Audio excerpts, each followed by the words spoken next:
One of the biggest signs of progress in Somerset is a can't-miss new landmark right in the heart of Somerset on the Square, Urban Stillhouse. It is a beautiful location, and we are so excited that Chris Stevens, the general manager, invited us in today. Thank you so much for having us here. It's my pleasure to have you. I mean, when you walk in, Chris, this is like, it's something else. Where are we? Yeah. And that's the whole idea, is to kind of take you away from everything else and transport you to something a little bit different. It's a gorgeous restaurant, and it's not the first in the United States. No, it's number 2. It's number 2. Your first one is the baby sister to the big one in St. Petersburgh, which is a 17,000 square foot restaurant.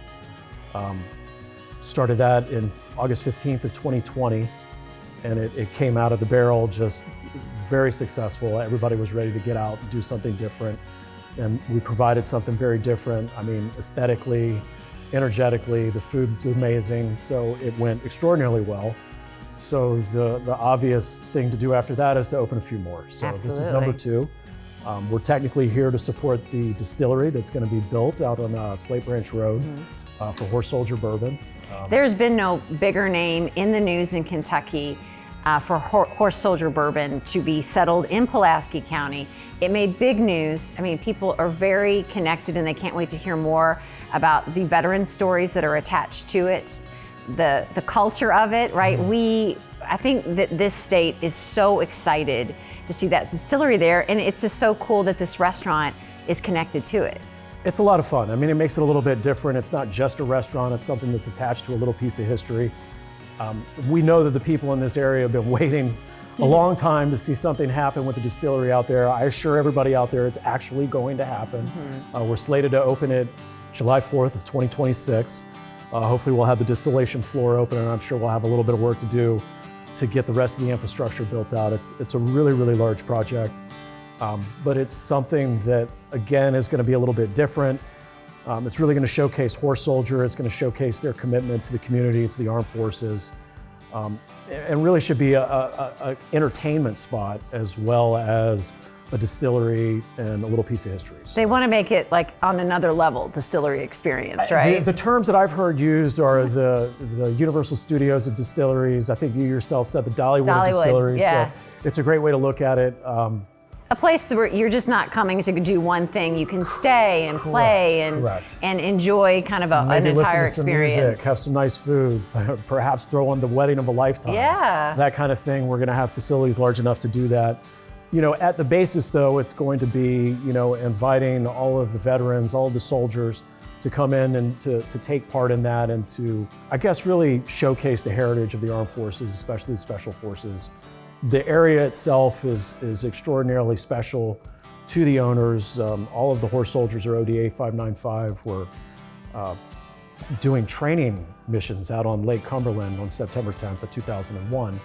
So when they were coming in from their mission and they got to listen to the radio of what all the other Americans were listening to, they knew a little bit more about what was going on. And of course, within weeks, they were off into active battles over in Afghanistan. But to be able to come back to this area, it's almost like coming home for them. So it's sort of a win-win, hopefully for Horse Soldier and Kentucky. We're excited to have them back and excited to see the development out there. I can assure you that they're thrilled about it as well. So what is it like to eat here? What's the menu like? The menu is very American. We've tried to make it very approachable, yet to showcase local products that you find in Kentucky with cheeses and meats and techniques. The chef himself did a lot of traveling. Jake spent some time down in New Orleans with John Best, so we brought back a great Can't even get better than New Orleans, yeah. No, it's a great tradition. The chef himself has, you know, a wonderful sense of hospitality. So it's not unusual to see him out on the dining room floor talking to the guests about what they liked, what they didn't like, how we can make it better. The whole idea is to bring something special to Somerset, you know, restaurants at the level that you might see in Louisville and Lexington. You know, it's time that Somerset has something like this as well. Yeah. And we're thrilled to be here. We're happy to be a part of the community, and hopefully, you know, be welcomed as well. Yeah. So they're that's excited. our goal, so. It's all I've heard is positive things. They're so excited to have you here. We're and you thrilled said about that. everybody's been so gracious too. It's like they're so happy that you're Goodness. here. Oh, yeah. And you only see signs of growth of what's happening. I mean, you've been in other cities. You know what it's like.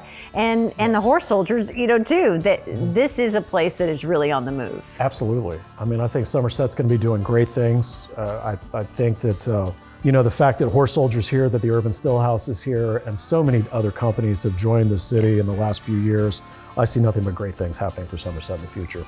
The whole place is special. We just thank you for letting us come in today. It's our pleasure. Thank you so much. Cannot wait for what's to come. We are very excited for it as well. So to learn a little bit more, go to urbanstillhouse.com, or to book your reservation, just head on over to Open Table.